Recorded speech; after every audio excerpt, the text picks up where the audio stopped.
Hi friends, welcome to Swaratmika Academy. Today we are going to start class 6 History NCERT chapter number 7 Ashoka the Emperor who gave up war. तो सबसे पहले मैं इस chapter का overview दे दूँ आप सभी को। ये चैप्टर सम्राट अशोक के बारे में है, जिन्होंने अपना इतना बड़ा एम्पायर कैसे सेटअप किया और कैसे उन्होंने जो है कलिंग वॉर के टाइम पे जो कुछ भी उन्होंने देखा, उन सबको देखते हुए कैसे उन्होंने जो है युद्ध करने को बंद करने की पॉलिसी अटेन की और उसके बाद उन्होंने बौद्ध धर्म अपनाया और उनकी पीस पॉलिसी क्या थी वो सारी चीज़ें हम जानेंगे इस चैप्टर में। और इससे पहले की जो भी वीडियोस हैं चैप्टर नंबर 6 तक, उन सब की प्लेलिस्ट की लिंक मैंने डिस्क्रिप्शन बॉक्स में दे दी है, तो आप उसे जाके चेकआउट कर सकते हैं। अगर आपको वीडियो ढूंढने में दिक्कत हो रही है तो आपको इजीली मिल जाएंगी। So let's start. Roshan rupees. Roshan clasped the crisp note that her grandfather had given her on her birthday. While she badly wanted to buy a new CD, she also wanted to just see and feel the brand new notes.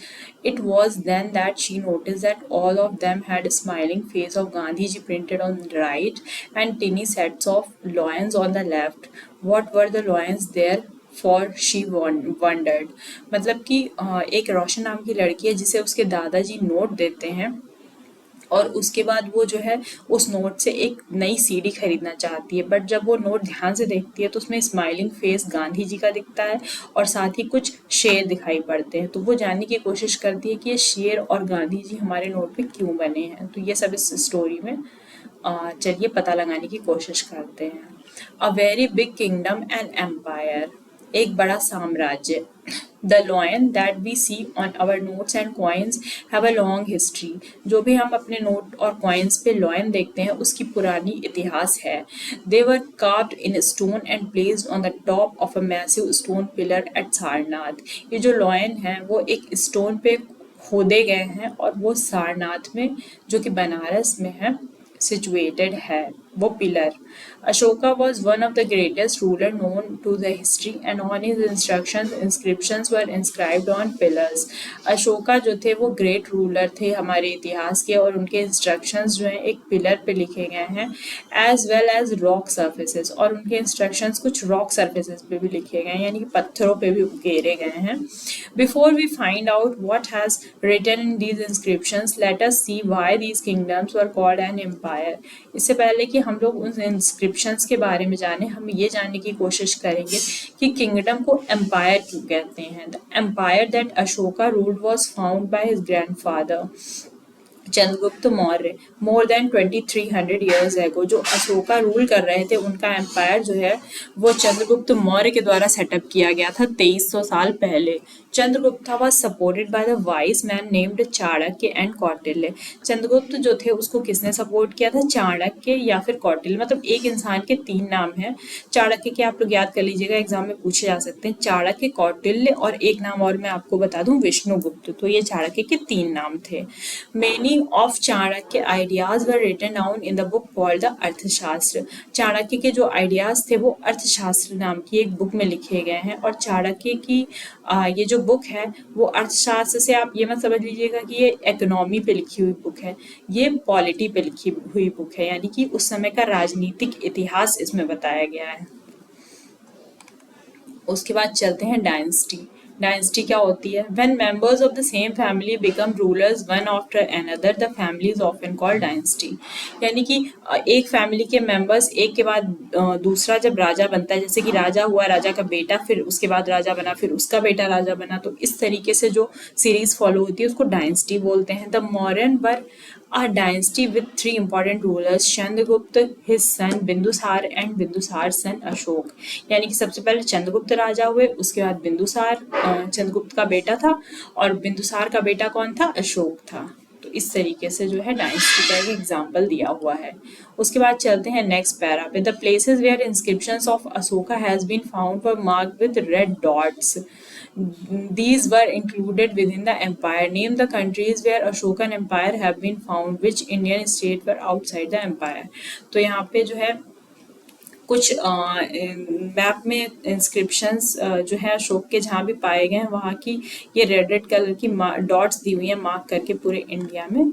तो जहाँ जहाँ से पाए गए हैं वो सब कुछ इस मैप में मेंशन हुआ है। आप लोग घर जाके मैप अच्छे से देख लीजिएगा। चलते हैं नेक्स्ट पैरा पे। There were several cities in the empire marked with black dots on the map. These included the capital Pataliputra. इन सारे सिटीज में एक पाटलिपुत्र नाम की कैपिटल भी है मौर्यन एम्पायर की, तो उसके बारे में जो है लिखा है यहाँ पे। उसके ये देखिए, ये रही पाटलिपुत्र। प्रेजेंट टाइम का पटना जो कि बिहार की कैपिटल है आज के टाइम में, वो पहले के टाइम में मौर्यन एम्पायर की कैपिटल हुआ करती थी। उसके बाद चलते हैं नेक्स्ट लाइन पे, Taxila. These included the capital Pataliputra, Taxila at Ujjain. Taxila was a gateway of north west including central Asia, while Ujjain lay on the route from north to south India. उसके बाद तक्षशिला उज्जैन के बारे में दिया गया है। तो तक्षशिला जो है गेटवे ऑफ नॉर्थ वेस्ट है। ये एक इंपॉर्टेंट पॉइंट है जो एग्जाम में पूछा जा सकता है। गेटवे ऑफ नॉर्थ वेस्ट किसे कहते हैं? तो कहते हैं तक्षशिला को। ये तक्षशिला दिया है यहाँ पे, ये है गेटवे ऑफ नॉर्थ वेस्ट। उसके बाद चलते हैं नेक्स्ट लाइन पे, Ujjain lay on the route from north to south India. अब उज्जैन के बारे में जान लेते हैं। उज्जैन है यहाँ मध्य प्रदेश में, आज के टाइम के मध्य प्रदेश, और इसको कहते हैं gateway of north, gateway of south India. यानी कि ये जो रूट था वो north to south India, north से जो है साउथ इंडिया की तरफ ले जाता था। मर्चेंट्स गेटवे नहीं कहते थे वैसे, इसको गेटवे बोलते थे, तक्षशिला को। इसको गेटवे नहीं बोलते थे। ये नॉर्थ, उज्जैन जो था वो नॉर्थ से साउथ की तरफ का रूट था। उसके बाद चलते हैं, merchants officials and craft persons probably lived in these cities. और इन शहरों में कौन कौन रहता था? उज्जैन, तक्षशिला और पाटलिपुत्र में मर्चेंट, ऑफिशियल्स और क्राफ्ट पर्सन यानी कि व्यापारी रहते थे, अधिकारी रहते थे और कुछ शिल्पकार रहते थे। In other states there were villages of farmers and herders.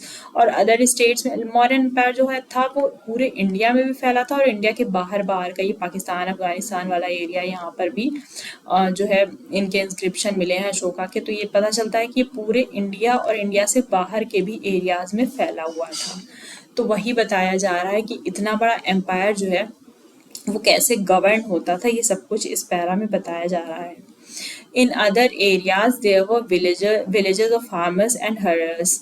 और अदर एरियाज में जैसे कि उज्जैन हो गए, मेन एरिया थे पाटलिपुत्र, तक्षशिला और उज्जैन। इसके अलावा जो एरियाज हैं वहाँ पे, जहाँ पे विलेजेस पाए जाते थे, वहाँ पे कुछ फार्मर्स रहते थे और कुछ हर्डरर। हर्डरर वो होते हैं जो जंगल से फल, जड़ और हनी और इस तरीके की चीज़ें, फ्रूट्स वगैरह कलेक्ट करते हैं। बी वैक्स जो होता है वो वैक्स इकट्ठा करते हैं, लकड़ियाँ इकट्ठा करते हैं। तो इन सब चीज़ों को इकट्ठा करते हैं, जो उनको हर्डरर कहते हैं। इन सम हिंदी में कहते हैं संग्राहक, हर्डरर्स को। In some areas such as central India there were forest where people gathered forest produce and hunted animals for food. और कुछ एरिया जैसे कि सेंट्रल इंडिया वाला एरिया होता था, वहाँ पे घने जंगल थे जहाँ से लोग जो है फॉरेस्ट की कुछ चीज़ें इकट्ठी करते थे और जानवरों को मारते थे अपने खाने के लिए। People in different part of the empire spoke different. अलग अलग जगहों पे रहने वाले लोग अलग अलग लैंग्वेज बोलते थे। दे probably ate different kind of food and wore different kind of clothes as well। और ये लोग अलग अलग तरीके के कपड़े पहनते थे और अलग अलग तरीके का खाना खाते थे। यानी कि इतना बड़ा एम्पायर था तो जो है जगह जगह कल्चर तो बदलेगा ही। How are the empires different from kingdoms? साम्राज्य राज्य से किस तरीके से भिन्न है? Empire need more resources than kings because empire are larger than kingdoms and need to be protected by big armies. Empire जो होता था वो किंगडम से बड़ा होता था, तो एम्पायर को जो है प्रोटेक्ट करने के लिए बड़ी आर्मी की जरूरत होती थी। और बड़ी किंगडम होती थी तो वहाँ पे ज़्यादा रिसोर्सेज भी चाहिए होते थे, वहाँ के लिए ज़्यादा टैक्स चाहिए होता था। ज़्यादा टैक्स कलेक्ट करना होगा तो ज़्यादा ऑफिशियल्स भी लगाए जाने होंगे, तब तो वो लोग ज़्यादा टैक्स कलेक्ट कर पाएंगे। तो यानी कि ये कुछ डिफरेंस दिए गए हैं एम्पायर और किंगडम में, साम्राज्य और राज्य में। So they need a large number of officials who collect taxes. तो यही मैंने अभी बताया कि ज़्यादा लोग होंगे तो ज़्यादा टैक्स कलेक्ट करने की जरूरत पड़ेगी, इसलिए उनके लिए ज़्यादा ऑफिशियल्स को भी रखना पड़ेगा। Ruling the empire. अब एम्पायर का रूल जानने की कोशिश करते हैं। As the empire was so large, empire बहुत बड़ा था, different parts were rule different, जो डिफरेंट पार्ट थे वो अलग अलग तरीके से रूल किए जाते थे। The area around Pataliputra was under the control of emperor, जो पाटलिपुत्र के आसपास का एरिया था यानी कि राजधानी वाला, कैपिटल वाला, वो एम्पर के डायरेक्ट कंट्रोल में था। This meant that officials were appointed to collect taxes from farmers, और इससे ये पता चलता है कि कुछ ऑफिशियल्स को यानी कि कुछ अधिकारियों को अपॉइंट किया गया था टैक्स कलेक्ट करने के लिए फार्मर्स से, हर्डर्स से, क्राफ्ट पर्सन से और ट्रेडर्स से, यानी कि व्यापारियों से, शिल्पकारों से, संग्राहकों से और किसानों से। हु लिव्ड इन विलेजेस, जो कि गांव में रहते थे और शहरों में, टाउन एरियाज में रहते थे, यानी कि गांव और टाउन में रहते थे। Officials also punished those, town यानी कि कस्बा हिंदी में बोलेंगे, village and towns in the area. Officials also punished those who disobeyed the ruler orders, और कुछ अधिकारी जो है उन लोगों को पनिश करते थे जो लोग जो है राजा के रूल को नहीं फॉलो करते थे, यानी कि जो राजा का ऑर्डर नहीं मानेगा उसे पनिश किया जाएगा। Many of these officers were given salaries, बहुत सारे अधिकारियों को सैलरी दी जाती थी। Messenger were went to and fro and spies kept watch on officials, एक मैसेंजर जो थे वो एक जगह से दूसरी जगह जाते थे और वो अधिकारियों पे नजर रखते थे ताकि वो जो है टैक्स अच्छे से कलेक्ट करें, कोई करप्शन ना हो, इस तरीके की चीजों पे नजर रखते थे। स्पाई को हिंदी में कहेंगे जासूस, यहाँ पे दिया हुआ है SPIES, spice. End of course the emperor supervised them all, और इन सब लोगों पे जो है राजा की नजर रहती थी। With the help of members of royal family, राजा और राजा के साथ के जो रॉयल फैमिली के लोग थे वो इन अधिकारियों पे नजर रखते थे। एंड सीनियर मिनिस्टर, और कुछ सीनियर अधिकारी भी नजर रखते थे। देयर वर अदर एरियाज और provinces, each of these were ruled from provincial capitals such as Takshila and Ujjain, और ये बहुत सारे अलग अलग प्रांत भी थे जो कि अपनी कैपिटल से रूल होते थे, जैसे कि तक्षशिला और उज्जैन, इस तरीके की कुछ कैपिटल बनाई गई जहाँ से उन प्रांतों को रूल किया जाता था। Although there was some amount of control from Pataliputra and royal princes were often sent as governors, यानी कि कुछ जगहों पे जो है राजा के बेटों को जो है गवर्नर बना के भेजा जाता था ताकि वो जाके वहाँ का कार्य और सारी चीजें देख सकें। Local customs and the rules were probably followed, और ये चेक कर सके कि वहाँ पे जो है लोकल कस्टम्स यानी कि लोकल विचार और रूल्स, यानी कि जो राजा के बनाए गए रूल्स हैं वो फॉलो हो रहे हैं कि नहीं हो रहे हैं, यानी कि वहाँ पे जो है राजा का ऑर्डर फॉलो हो रहा है, यानी नियम जो है माने जा रहे हैं लोगों द्वारा या नहीं। Besides there were vast areas between these centres, here our Mauryaans tried to control road and rivers which were important for transport and to collect whatever resources were available as tax and tribute, यानी कि कुछ जगह पे जो मौर्यंस थे उन्होंने transport पे अपना कब्जा जमाया और पानी पे अपना कब्जा जमाया, नदियों में, ताकि जो है वहाँ का ट्रांसपोर्टेशन इजीली हो सके और फॉरेस्ट से अपने रिसोर्सेज वो इजीली कलेक्ट कर सकें। यानी कि अब जब वो फॉरेस्ट पे कब्जा करेंगे तभी तो, अदरवाइज अगर वहाँ पे कोई और शासन कर रहा होगा तो फिर वो वहाँ की चीज़ें कलेक्ट कर लेगा। तो इसलिए मौर्यंस जो है वहाँ के फॉरेस्ट पे, वहाँ के रिसोर्सेज पे और वहाँ की रिवर्स पे जो है उन्होंने अपना कब्जा जमाया। For example the Arthashastra tell us that the north west was important, इसका एक एग्जाम्पल हम देखते हैं। अर्थशास्त्र में जो है नॉर्थ वेस्ट के बारे में बताया गया है कि north west was important for blankets, north west जो है कंबलों के लिए इम्पॉर्टेंट था। And south India for its gold and precious stone, और साउथ इंडिया उस टाइम पे, आज के टाइम पे भी है, गोल्ड और प्रीशियस स्टोन्स के लिए जाना जाता है। तो यानी कि नॉर्थ वेस्ट का कंबल फेमस था और साउथ इंडिया का गोल्ड और precious stone. It is possible that these resources were collected as tribute. हो सकता है कि ये रिसोर्सेज जो है एज अ ट्रिब्यूट कलेक्ट किए जाते होंगे। उसके बाद चलते हैं, ट्रिब्यूट क्या होता था। Unlike taxes which were collected on regular basis, tribute was collected as when it was possible from people to give a variety of things more or less willingly। यानी कि ट्रिब्यूट को आप इस तरीके से समझ सकते हैं जैसे उपहार या गिफ्ट, जो कि टैक्स होता था वो रेगुलर बेसिस पे कलेक्ट किया जाता था और वो फोर्सफुली भी लिया जाता था जो लोग ना दे रहे हैं उनसे। पर ट्रिब्यूट के लिए कोई रूल नहीं है कि आपको राजा को या राजा के जो अधिकारी हैं उनको कोई चीज़ देनी ही है, बल्कि वो अपने मन से लोग जो है राजा को देते थे। तो ये ट्रिब्यूट और टैक्स में डिफरेंस है। There were also the forested regions, कुछ जंगल का एरिया भी था। People living in these areas were more or less independent but may have been expected to provide elephant timber, honey, wax and to modern officials.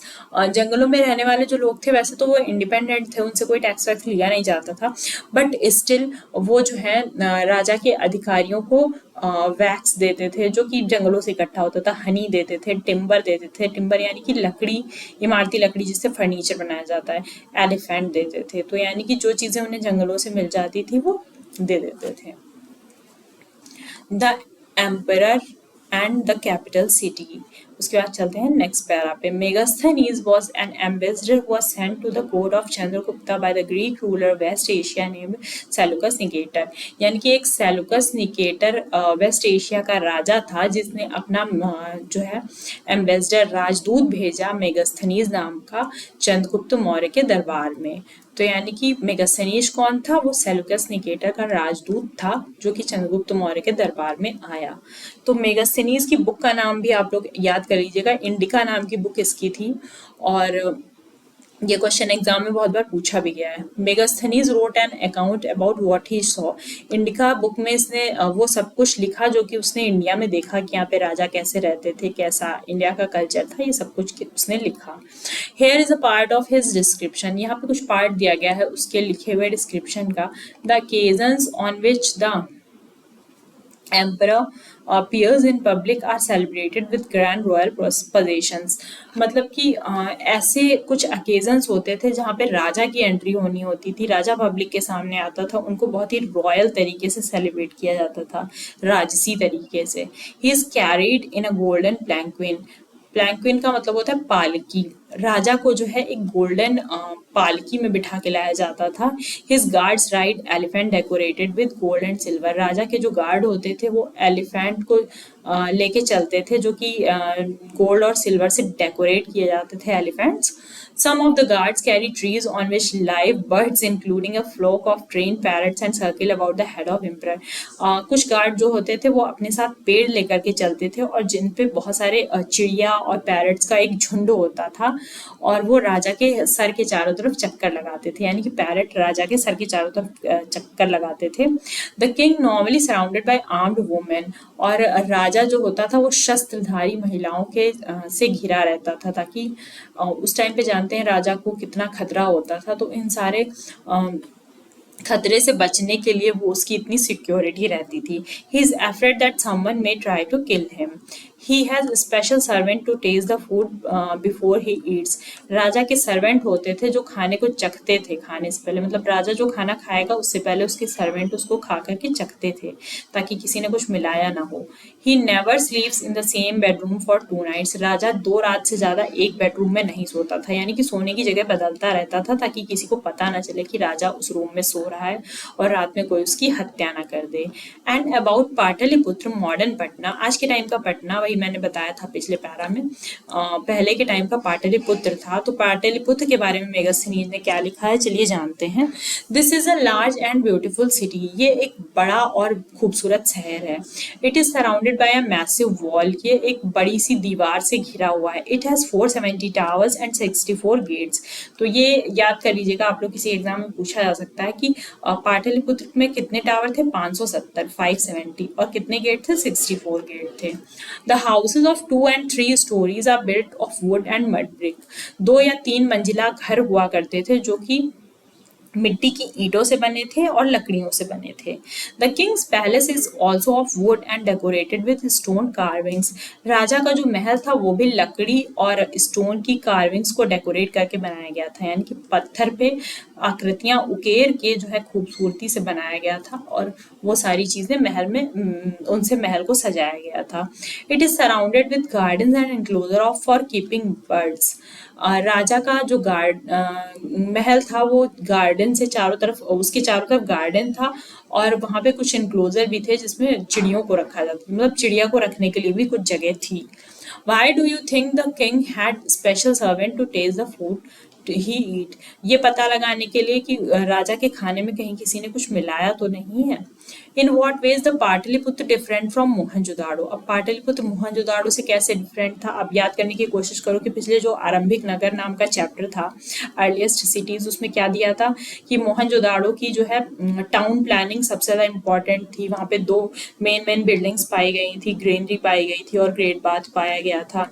और जो है वहाँ के सिटीज 2 पार्ट्स में डिवाइड थे, निचला नगर और नगर दुर्ग नाम के शहर 2 हिस्से होते थे। एक हिस्से में राजा और राजा के रॉयल जो प्रिंस होते थे, प्रिंसेस होती थी और राजा के जितने रिलेटिव और फैमिली मेंबर्स थे वो रहा करते थे, और दूसरे एरिया में आम जनता रहती थी। उनके घरों की प्लानिंग जो है लगभग सारे घर एक जैसे थे। घर के दरवाजे पीछे गली में खुलते थे, आगे की तरफ जो है सब लाइन से जो है पीछे की तरफ नालियां बनी हुई थी, छोटी छोटी नालियां एक बड़े नाले में मिल जाती थी। तो कुछ इस तरीके का वहाँ पे टाउन प्लान था। और पाटलिपुत्र में ऐसा कोई प्लान देखने को नहीं मिलता। यहाँ पे रैंडम जो है घर खूबसूरती से सजा सजा के बनाए जाते थे, और जो है चारों तरफ एक बाउंड्री थी। बाउंड्री तो खैर उसमें भी थी, मोहनजोदाड़ो में भी। तो इस तरीके का कुछ मौर्यन एम्पायर था, और मोहनजोदाड़ो तो था ही वो अपनी टाउन प्लानिंग के लिए, वो तो फेमस था ही। Ashoka, a unique ruler. The famous Mauryan ruler was Ashoka. He was the first ruler who tried to take his message to the public through inscriptions. तो अशोक को महान क्यों कहते थे? क्योंकि वो एक ऐसा राजा था जिसने लोगों तक अपने मैसेज को पहुंचाने के लिए अभिलेख लिखवाए। Most of the Ashoka's inscriptions were in Prakrit and were written in Brahmi script. बहुत सारे इंस्क्रिप्शंस जो थे अशोका के वो प्राकृत भाषा में लिखे गए हैं और ब्राह्मी लिपि में लिखे गए हैं। Ashoka's war in Kalinga. अब कलिंगा वॉर के बारे में हम जानने की कोशिश करेंगे। Kalinga is a ancient name of coastal Orissa. तो आज के टाइम का जो तटवर्ती उड़ीसा है उसका नाम पहले के टाइम में क्या था? कलिंग था।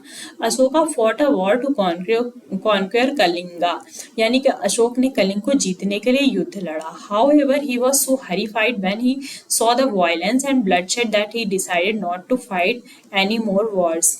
मतलब कि उस कलिंग के युद्ध में इतना ज्यादा खून खराबा हुआ, लोग मारे गए, इतना वायलेंस हुआ कि उसको देख करके अशोक ने डिसाइड कर लिया कि अब वो कोई युद्ध नहीं लड़ेगा।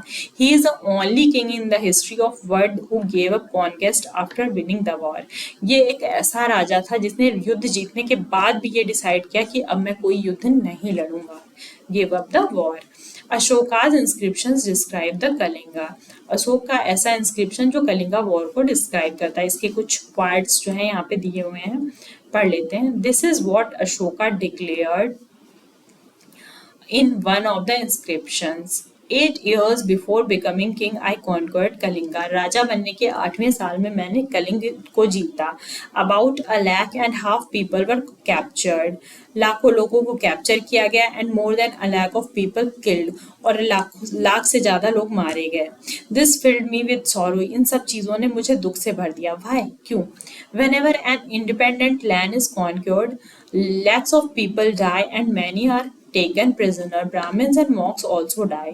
जब भी हम किसी इंडिपेंडेंट लैंड पे राज्य करते हैं, जीतते हैं लैंड को, तो वहाँ पे लाखों लोग मारे जाते हैं, और बहुत सारे जिसमें कि बंदी होते हैं, जिसमें ब्राह्मण होते हैं, जिसमें संत होते हैं, ये सब लोग मारे जाते हैं। People who are kind to their relatives and friend to their slaves and servant die or lose their loved once.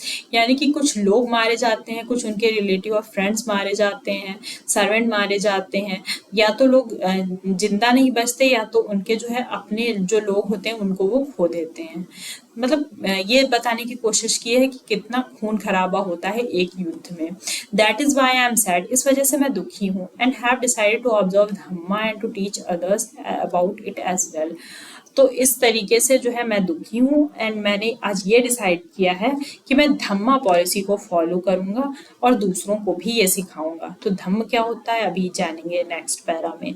I believe that winning people over through dhamma is much better than conquering them before force या through force. मैं जो हूँ इस बात में विश्वास, ये अशोक कह रहा है, मैं इस बात में विश्वास करता हूँ कि लोगों को धम्म से जो है जीतना ज्यादा बेटर है रेदर देन फोर्सफुली। यानी कि लोगों को बलपूर्वक जीतने से बेटर है हम उन्हें धम्मा पॉलिसी सिखाएं, यानी कि शांति की नीति सिखाएं। I am inscribing this message for future, मैं ये मैसेज फ्यूचर के लिए लिखवा रहा हूँ, so that my son and grandson after me should not think about war, ताकि मेरे मरने के बाद मेरे बेटे और मेरे पोते जो है युद्ध के बारे में न सोचें। Instead they should try to think about how to spread dhamma. इसके अलावा उन्हें ये सोचना होगा कि उन्हें धम्मा कैसे जो है चारों तरफ फैलाना है। How did the Kalinga war bring about a change in Ashoka's attitude towards war. तो कलिंगा वॉर ने किस तरीके से जो है अशोक की लाइफ में चेंज ला दिया। तो जिस तरीके का वहाँ पे ब्लड शेड हुआ था और जितना सब कुछ दुख वगैरह ये सारी चीजें हुई थी, रक्तपात हुआ था, उन सबको देख करके अशोक ने डिसाइड किया कि अब मैं धम्मा पॉलिसी फॉलो करूंगा और कोई युद्ध नहीं लड़ूंगा। Dhamma is the Prakrit word for the Sanskrit term dhamma. Dhamma word कहाँ से आया है? वो एक प्राकृत वर्ड है जो कि संस्कृत शब्द धर्म का जो है रूपांतरित रूप है, यानी कि प्राकृत भाषा का रूप है। उसके बाद चलते हैं नेक्स्ट पैरा पे। What was Ashoka's dhamma? अशोक का धम्म क्या है?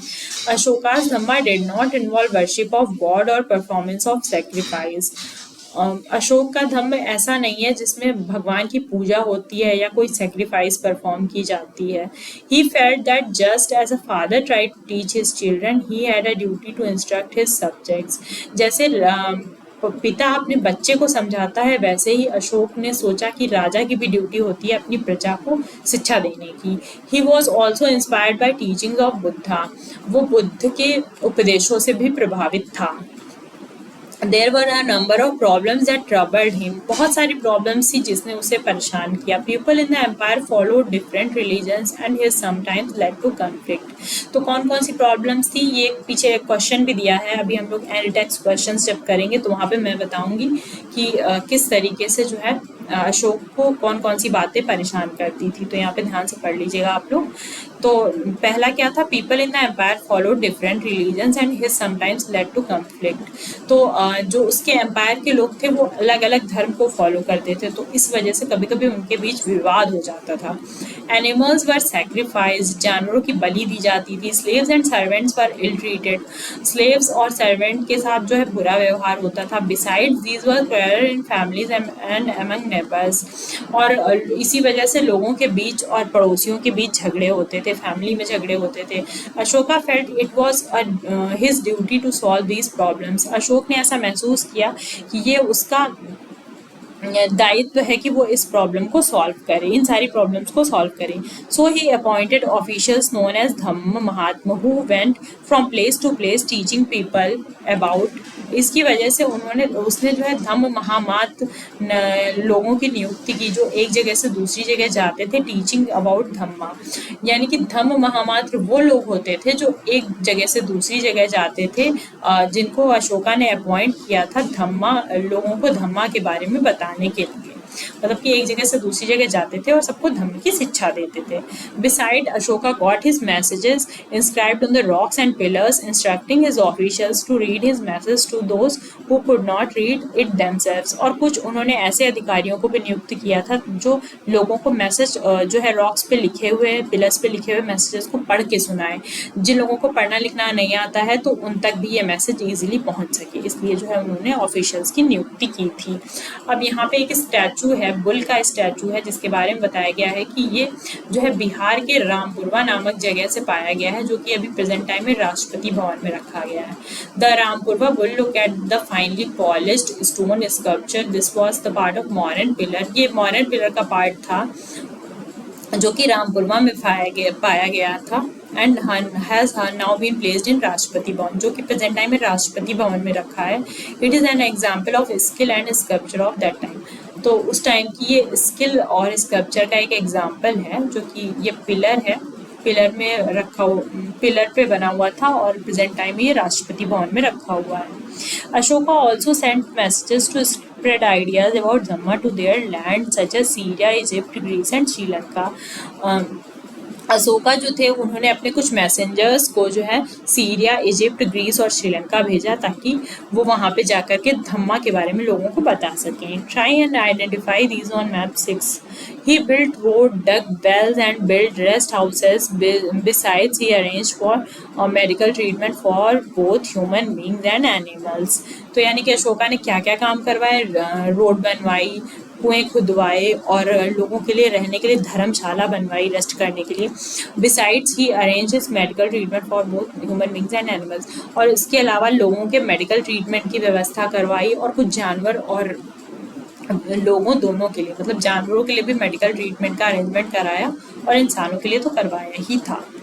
उसके बाद चलते हैं नेक्स्ट पैरा पे, Ashoka message to his subject. Ashok का अपनी प्रजा को मैसेज। People perform a variety of rituals when they fall ill, when their children got married, when children are born or when they go on a journey. तो लोग जो है रिचुअल्स फॉलो करते हैं जब वो बीमार पड़ते हैं, जब उनके बच्चों की शादियां होती हैं, जब उनके बच्चे जन्म लेते हैं, या फिर वो किसी जर्नी में जा रहे होते हैं, यानी कि यात्रा में जा रहे होते हैं, तब भी लोग कुछ जो है रिचुअल्स परफॉर्म करते हैं। These rituals are not useful. Ashoka के अकॉर्डिंग ये रिचुअल्स उतने यूजफुल नहीं है। If instead people observe other practice, इसके अलावा अगर लोग कुछ और कर लें, this would be more fruitful. What are these practices? कुछ और practices कर लें तो ये लोगों के लिए ज़्यादा उपयोगी होंगी। तो ये practices कौन सी हैं? These are being gentle with slaves and servants, respecting other elders. तो सबसे पहली practice क्या होगी? लोगों के साथ humble रहना, polite रहना, slaves के साथ polite रहना, servant के साथ polite रहना और others अपने से बड़ों की respect करना। Treating all creatures with compassion, सभी क्रिएचर्स को अच्छे से प्यार से मित्रवत व्यवहार करना, सारे जीवधारियों के साथ, यानी सिर्फ इंसानों के साथ नहीं बल्कि जो भी जानवर, कीड़े मकोड़े जो कुछ भी हैं उन सबके साथ अच्छा व्यवहार करना। Giving gift to Brahmans and monks, साधु सन्यासी और ब्राह्मणों को उपहार देना। It is both wrong to praise one's own religion और क्रिटिसाइज अदर्स, यानी कि अपने धर्म की ज़्यादा तारीफ करना और दूसरे के धर्म की बुराई करना गलत है। Each one should respect the others religion, हर किसी को दूसरे के रिलीजन की रेस्पेक्ट करनी चाहिए। If one praises one's own religion while criticizing another's, one is actually doing great harm to others, to one's own religion. यानी कि अगर हम अपने रिलीजन की तारीफ और दूसरे रिलीजन की बुराई करेंगे, इसका मतलब हम अपने रिलीजन को जो है और जो है नुकसान पहुंचा रहे हैं। Therefore, one should try to understand the main ideas of another's religion and respect it. इस वजह से हमें जो है दूसरों के रिलीजन का आइडिया समझना चाहिए, विचार समझना चाहिए और रेस्पेक्ट देनी चाहिए। Pandit Jawaharlal Nehru, the first prime minister of India. तो सबसे पहले तो आप लोग ये जान लीजिए कि first prime minister of India कौन थे? जवाहरलाल नेहरू। और उन्होंने अशोका के इंस्क्रिप्शंस के बारे में क्या लिखा ये भी जान लीजिए। His edicts, instructions still speak to us in language we can understand and we can still learn much from them. यानी कि अशोका के जो एडिक्ट्स हैं वो जो है हमारे लिए बहुत उपयोगी हैं और हमें उन्हें समझना चाहिए और उनसे बहुत कुछ सीखना चाहिए। तो ये पंडित जवाहरलाल नेहरू ने कहा था अशोका इंस्क्रिप्शंस के बारे में। उसके बाद identify the parts of Ashoka's message that you think are relevant today. तो ये क्वेश्चन का आंसर आप लोग देंगे कमेंट बॉक्स में मुझे। The Brahmi script, most modern India script have been developed from Brahmi script over 100 of years. Have you can see letters a written in different scripts. तो ये इस तरीके की कुछ स्क्रिप्ट के एग्जाम्पल दिए हैं जिसपे एक अलग अलग तरीके से लिखा गया है। अर्ली ब्राह्मी में ए ऐसा होता था, देवनागरी में ए ऐसा होता है, बंगाली में ऐसा, मलयालम में ऐसा और तमिल में ऐसा। उसके बाद चलते हैं नेक्स्ट पैरा पे। एल्सवेयर नाम का एक बॉक्स है जिसमें ग्रेट वॉल ऑफ चाइना के बारे में दिया है। Somewhat before the time the Mauryan Empire, about 2500 years ago, emperors in the China began building the Great Wall. तो मौर्यन एम्पायर के टाइम पे ही यानी कि 2400 साल पहले कुछ जो है चाइना के रूलर थे, उन्होंने ग्रेट वॉल ऑफ चाइना बनानी शुरू की। तो ग्रेट वॉल ऑफ चाइना बनाने का पर्पस क्या था? It was meant to protect the northern frontier of the empire from pastoral people, यानी कि जो नॉर्दर्न फ्रंटियर था चाइना का, उसको पशुपालकों से बचाने के लिए। Additions to the wall were made over a period of 2000 years because the frontiers of the empire kept shifting. और आगे के 2000 साल तक ये दीवार बनती रही, क्योंकि जो है एम्पायर चाइना का जो है शिफ्ट करता रहा। The wall is about 6400 kilometre long and is made of stone and brick. 6400 kilometre लंबी दीवार है जो कि स्टोन और ब्रिक से बनी हुई है, यानी कि पत्थर और ईंटों से बनी हुई है। With a long road along the top, और इसके ऊपर एक रोड बनी हुई है। Several thousand people work to build the wall. हजारों लोगों ने कई हजारों लोगों ने जो है इस दीवार को बनने में काम किया। There are watch towers all along, और इसके कई जगह पे जो है वॉच टावर हैं। एट द डिस्टेंस अबाउट 100 से 200 मीटर के बीच बीच इसमें वॉच टावर हैं। In what veg do you think the Ashoka's attitude towards neighbouring people was different from that of Chinese emperors? तो यानी कि इसमें ये पूछा गया है कि अशोका का जो एटीट्यूड था वो चाइना के जो रूलर्स थे उससे किस प्रकार से डिफरेंट था। तो अशोका ने जो है पीस पॉलिसी फॉलो की, धम्मा पॉलिसी फॉलो किया, लोगों के बीच हारमोनी बनाने की कोशिश की, लोगों को इल ट्रीट करने से मना किया, सभी प्राणियों में दया दिखाने की कोशिश की, और इसकी शिक्षाएं अपने लोगों तक भी दी, मैसेंजर्स पहुंचाए जगह जगह, ताकि वो धम्मा पॉलिसी के बारे में लोगों को बता सकें। विदेशों तक गए। और चाइना के जो एम्परर्स थे उनका क्या था?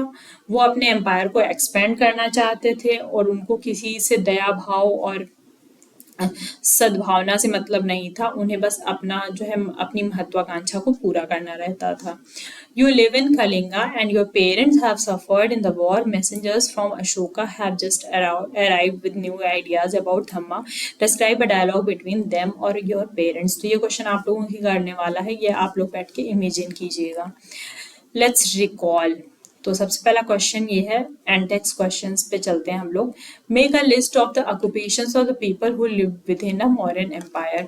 तो मौर्यन एम्पायर में जो लोग रहते थे उनका ऑक्यूपेशन क्या था? कुछ किसान थे, कुछ हर्डर्स थे, किसान यानी कि फार्मर, कुछ हर्डर्स थे, कुछ टैक्स कलेक्टर थे जो कि ऑफिशियल्स बोला जाता था, जिनको गवर्नर्स भी भेजे जाते थे डिफरेंट डिफरेंट पार्ट्स को गवर्न करने के लिए, कुछ सर्वेंट थे, और इस तरीके से बहुत सारे ऑक्यूपेशन लोग फॉलो किया करते थे मौर्यन एम्पायर में।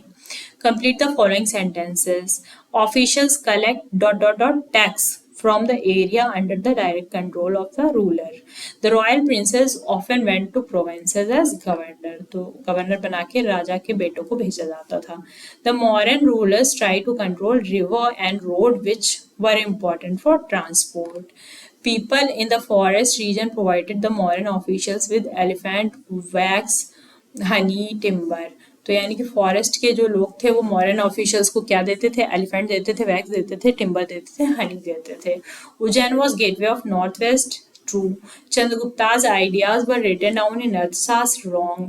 Kalinga was the ancient name of Bengal। wrong। Coastal Orissa था कलिंग का पुराना नाम। आज के टाइम का मतलब जो कोस्टल उड़ीसा है वो उड़ीसा का पुराना नाम क्या था? Kalinga. The most Ashokan inscriptions are in Brahmi script. True. उसके बाद है let's discuss question number 4। What were the problems that Ashoka wanted to solve by introducing dhamma. तो धम्मा से अशोका कौन कौन सी प्रॉब्लम सॉल्व करने चाहते थे? अभी हम लोगों ने ऊपर पैरा में पढ़ा था कि लोगों के बीच आपस में लड़ाई झगड़ा ना हो, कोई अपने धर्म की तारीफ और दूसरे के धर्म की बेइज्जती ना करे, लोगों में जो है आपस में सद्भाव बना रहे, लड़ाई झगड़ा और परिवार के बीच में एक दूसरे से जो है लड़ाई झगड़ा ना हो, और पड़ोसियों से भी मित्रवत व्यवहार रहे, प्राणियों में सद्भावना हो, लोग जानवरों के प्रति दया दिखाएं और जो है आपस में मिलजुल कर रहें। What were the means adopted by Ashoka to spread the message of Dhamma? तो धम्मा के मैसेज को स्प्रेड करने के लिए अशोका ने कौन सा तरीका अपनाया? सबसे पहले तो कुछ एडिक्ट्स बनवाए, कुछ इंस्क्रिप्शंस लिखवाए और मैसेंजर्स को, धर्म महामात्र जिनको कहा जाता था, उनको दूसरे कंट्रीज में भेजा ताकि लोगों तक मैसेज पहुंचा सके धम्मा का। और कुछ ऐसे लोगों को भी, ऑफिशियल्स को भी अपॉइंट किया जो इंस्क्रिप्शंस को पढ़ के लोगों को सुनाए, जो कि अनपढ़ लोग हैं, वो जो पढ़ नहीं पाते हैं, उनको ये मैसेजेस के बारे में पता चल सके कि अशोका के इंस्क्रिप्शन पे क्या लिखा हुआ है। What do you think the slaves and the servant were ill treated? Do you think the orders of the emperor would have improved their condition? Give reason for your answer. तो ये इसमें पूछा गया है कि स्लेव्स और servant जो थे उस टाइम पे उनसे बुरा व्यवहार होता था? तो हाँ, होता था, क्योंकि हम लोगों ने चैप्टर में पढ़ा है कई बार। Do you think the orders of the emperor would have been improved their condition? तो yes, I think so. The order of emperor would have been improved their condition. Give reason for your answer. तो सबसे पहले तो emperor राजा था, क्योंकि तो राजा का rule follow करना सबका जो है ड्यूटी होती थी उस टाइम पे। तो ऑफ कोर्स इससे थोड़ा बहुत फर्क तो पड़ा ही होगा, जब राजा ने इतनी कोशिशें की थी कि लोगों में पीस और हारमोनी बिल्ड हो, तो थोड़ी बहुत हुई होगी और लोगों ने जो है स्लेव्स को और सर्वेंट को इल ट्रीट करना बंद किया होगा। उसके बाद चलते हैं नेक्स्ट क्वेश्चन पे। Write short paragraph explaining the reason why the lions are shown on our currency note list at least one other subject on which you see them. तो नोट पे जो है किस तरीके से लॉयन क्यों बने थे, ये जानने की कोशिश की गई है इस क्वेश्चन में। तो रिकॉग्नाइज करने के लिए बने थे, एज अ सिंबल काम करेगा इसलिए बने थे, और ये एक आर्ट एंड कल्चर को शो करता है कंट्री की। Suppose you had the power to inscribe your orders, what four command would you like to issue? तो इस क्वेश्चन का आंसर करेंगे आप लोग कमेंट बॉक्स में। उसके बाद ये एक मैप दिया हुआ है चैप्टर के बाद, और मौर्यन एम्पायर के बाद कौन कौन से राजा हुए, कौन कौन से साम्राज्य हुए, इसके बारे में लुकिंग अहेड नाम का एक बॉक्स दिया हुआ है चैप्टर के बाद, उसमें कुछ कुछ दिया हुआ है, यानी कि मौर्यन एम्पायर के बाद की बातें दी हुई हैं। The Mauryan empire collapsed about 2200 years ago. 2200 साल पहले जो है मौर्यन एम्पायर कोलैप्स हो गया, यानी कि नष्ट हो गया। In its place and elsewhere rose several new kingdoms, और उसके बाद कुछ नई नई किंगडम बनी। In the north west and in the parts of north India kings known as Indo Greeks ruled about 100 years. They were followed by Central Asian people known as Shakas. तो यानी कि नॉर्थ वेस्ट में, north India के part में जो है कुछ Indo Greeks ने रूल किया 1000 साल पहले, और उसके बाद कौन है? शकाए, जो कि सेंट्रल एशियन पीपल थे, who set up kingdoms and north in the north west, north and western India.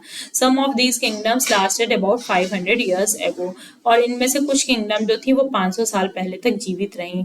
Till the Shakas were defeated by Gupta kings, और शकों को जो है गुप्ताज ने हरा दिया।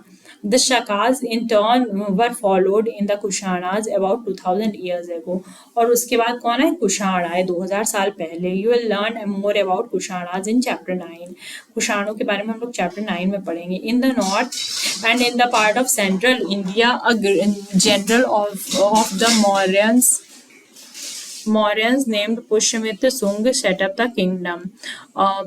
मौर्यंस का एक जनरल था जिसका नाम था पुष्यमित्र शुंग, उसने जो है शुंग नाम की एक डायनेस्टी स्टार्ट की थी। The Shunga were followed by another dynasty known as Kanva, और शुंग के बाद कौन है? कण्व आए, and by rulers from other families till the establishment of Gupta empire about 1700 years ago.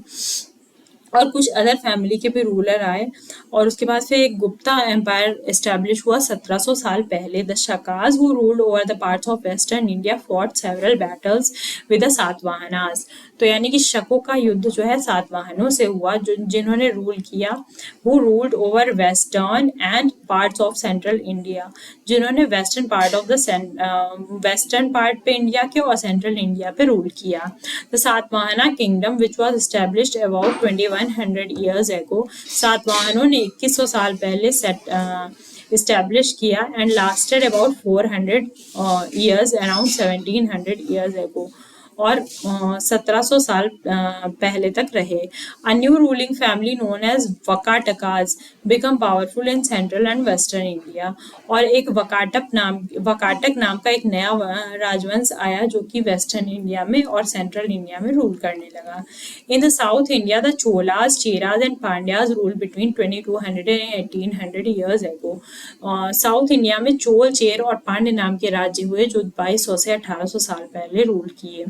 2200 और 1800 साल पहले रूल किए एंड अबाउट 1500 ईयर्स एगो, और 1500 साल पहले there were two large kingdoms, वहां पे दो बड़ी किंगडम थी, those in the Pallavas and Chalukyas, इनमें से एक थी पल्लव और दूसरी Chalukya. There were several other kingdoms and kings at well, इसके अलावा बहुत से राज्य थे और राजा थे। Who know about from their coins and inscription, जिनके बारे में हम लोग क्वाइन से पता लगाते हैं और अभिलेखों से पता लगाते हैं, यानी कि सिक्कों से और अभिलेखों से, as well as from books, और कुछ किताबों में भी उनके बारे में मिल जाता है। There were other changes that were taking place, बहुत सारे चेंजेस उस टाइम पे हो रहे थे, in which ordinary man and women played a major role, जिनमें जो है आम आदमी ने बहुत बड़ा रोल प्ले किया। These included the spread of agriculture and growth of new towns, craft production and trade, जिनमें से कुछ चीजें हैं जैसे कि एग्रीकल्चर का स्प्रेड हुआ और नए शहर टाउन बनने लगे, कस्बे बनने लगे, क्राफ्ट का प्रोडक्शन हुआ और व्यापार होने लगा। Traders explore land route with in the sub continent and outside, कुछ व्यापारियों ने जो है नए नए मार्ग खोजे सब कॉन्टिनेंट के बाहर के और अंदर के। And the sea routes to west Asia, और वेस्ट एशिया का सी रूट खोजा। ईस्ट अफ्रीका और east Asia were also opened up, east Africa और ईस्ट एशिया भी ओपन हो गए। And many new buildings were built, और नई नई इमारतें बनी, including the earliest temples and stupas. Books were written including earliest temple, यानी कि नए मंदिर और स्तूप जो है बनाए गए और बहुत सारी किताबें लिखी गई। And the place simultaneously that is at the same time. Keep this is in mind as you read the rest of books. तो ये सारे जितने भी हमने जो है एम्परर और किंग्स एंड किंगडम्स के बारे में बताए, इन सब के बारे में वन बाय वन करके हम लोग चैप्टर में पढ़ते जाएंगे, और साथ ही कुछ चैप्टर्स जो हैं 7th और 8th में भी दिए रहेंगे। So that's all about today, and do like, share, subscribe, and thanks for watching.